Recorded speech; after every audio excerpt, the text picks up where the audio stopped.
atau merasa dibohongin, merasa sakit hati, tapi sebagai pengguna sosial media mesti paham atas hukum yang ada di negara kita mengatur bagaimana sosial media ini dipakai dan konten apa yang boleh dan tidak boleh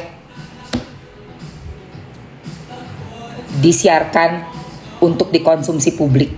Ya, ingat, biarpun itu akun kita pribadi, tapi ada undang-undangnya yang mengawasi, sehingga tidak sembarangan orang itu bisa memberitakan atau menyiarkan sesuatu yang melanggar tadi undang-undang ITE.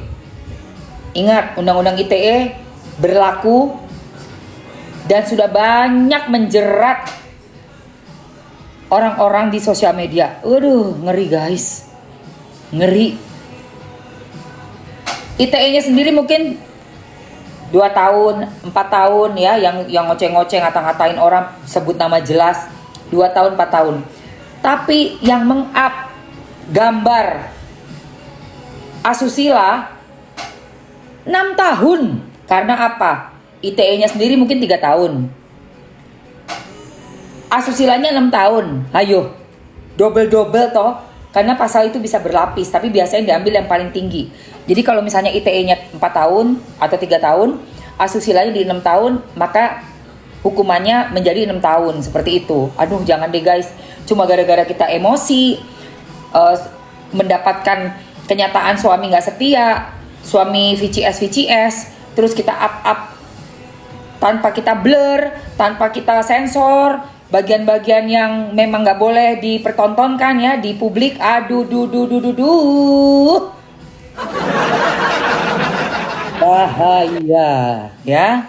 Itu guys. Oke, ini pembelajaran buat kita semua, termasuk buat aku, ya kan, supaya kita semua jangan sampai ibaratnya kita itu seperti apa ya, ini loh, makan jebakan sendiri, terjebak akibat perbuatan kita sendiri yang seharusnya nggak kita lakukan.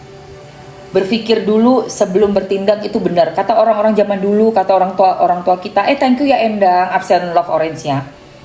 Kata orang tua kita zaman dulu, pikir dulu sebelum kamu itu berbuat sesuatu, itu benar loh guys. Ringo, thank you so much udah absen love orange.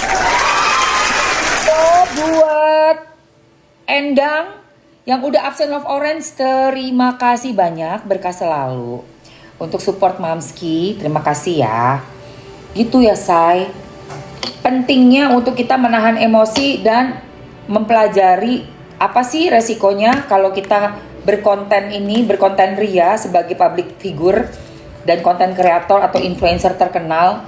Semakin hati-hati guys, nggak bisa semuanya itu main up aja. Contoh juga dalam kasusnya Nikita Mirzani. Ini pun menjadi satu pembelajaran juga buat Mamski ya. Bagaimana Niki itu berusaha untuk memberitahukan suatu informasi penting buat masyarakat, khususnya konsumen skincare. Tapi ternyata dinilai oleh pengadilan, biarpun ini menurut aku sangat-sangat tidak fair ya. Pengadilan itu menilai bahwa apa yang dilakukan Niki melanggar undang-undang ITE. Ditambah lagi pasal 368 ya kan. Di pengadilan itu, di pengadilan yang pertama ya, ITE 4 tahun. Kan tadi Mamski udah bilang ITE itu sekitar 3-4 tahun. Tapi masuk ke Mahkamah Agungnya malah dapat TPPU. Nah ini yang menurut gue udah mana di PN Jakselnya aku nggak setuju dengan ITE-nya. Terus aku juga nggak setuju juga di Mahkamah Agungnya dengan TPPU itu untuk Niki. Makanya tadi yang udah pada masuk nanya Niki gimana kabarnya, insya Allah beliau sehat dan bisa mendapatkan keadilan di peninjauan kembali.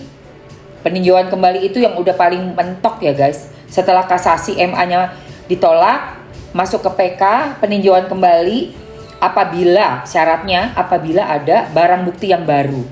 Nah ini kan sudah dilaporkan mengenai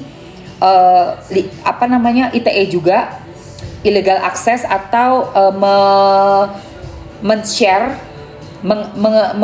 menyiarkan percakapan pribadi tanpa izin. Ingat ya, di sosmed ini kita tidak bisa sembarangan memvideokan orang dan men-share tanpa izin. Sudah ada beberapa kasus yang paling baru ya, jadi cuma sebulan 2 bulan yang lalu, oke? Dimana orang memvideokan, meng-up di sosmed, malah mendapatkan laporan ITE, yaitu pemilik restoran. Tapi alhamdulillah sudah aman, udah selesai kasusnya. Pemilik restoran itu kan dia ada CCTV, jadi dia dapat peristiwa yang sangat tidak enak, di mana saat restorannya ramai, ada sepasang suami istri memesan untuk dibawa pulang take away, tetapi menurut si suami istri ini udah menunggu terlalu lama, sehingga mereka nggak sabar lagi dan datang langsung ke dalam dapur, menegur di dapur, memaki-maki, bahkan ada di CCTV-nya ya, gerakan menyentuh dari karyawan restoran yang ada di dapur tersebut. Setelah mereka marah-marah, makanannya kan udah jadi nih, yang pesanannya juga udah hampir 500.000 lebih ya guys. Diambil pesanannya, lalu mereka jalan keluar restoran tidak bayar, dan sampai di parkiran dikejar oleh karyawannya untuk memberikan bilnya, pembayaran, menyelesaikan proses pembayaran. Tidak mau, dan bahkan masuk ke mobil langsung drive away, cabut. Tidak ada kabar sama sekali, sehingga oleh si pemilik restoran ini dilaporkan dan di-up video dari CCTV. Lucunya, setelah viral, pasangan suami istri ini menghubungi dan mereka rupanya diam-diam membayar. Ya, setelah menerima bukti pembayaran, mereka melaporkan ke Polola.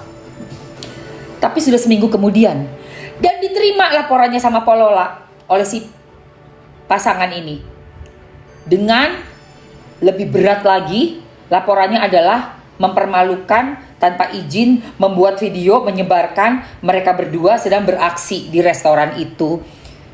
Dan mereka menyatakan kerugiannya sekian miliar, jadi menuntut 1M. Sementara dari pandangan kita, saya terutama ya Mamski ini membela si pemilik restoran. Pemilik restoran tidak pernah dikonfirmasi tentang pembayaran tersebut, dan dilakukannya seminggu kemudian, gitu loh. Nah, tetapi dia punya celah, dengan dia udah bayar, dia merasa sudah terlunasi semua, lalu melaporkan ke Polola, diterima, dengan bukti nih, lihat, saya disebarkan pada saya udah bayar. Tapi kan sebenarnya di situ kan ada, menurut saya ya, hal yang tidak seharusnya tidak diterima oleh Polola, yaitu apa? Centang ini loh, waktunya, waktu pembayaran. Tidak ada satu orang pun yang sudah ambil barang dari restoran, yaitu makanan, minuman, apapun lah yang dibeli di restoran, terus pergi keluar, tidak membayar saat itu juga, jeda waktu, betul. Kenapa jadi centang sih, centang biru? Jeda waktu 1 minggu, 1 minggu itu sudah bukan merupakan pembayaran menurut gue. Gak ada itu. Seharusnya Polola pun rentang waktu, betul, jeda waktu dan rentang waktu.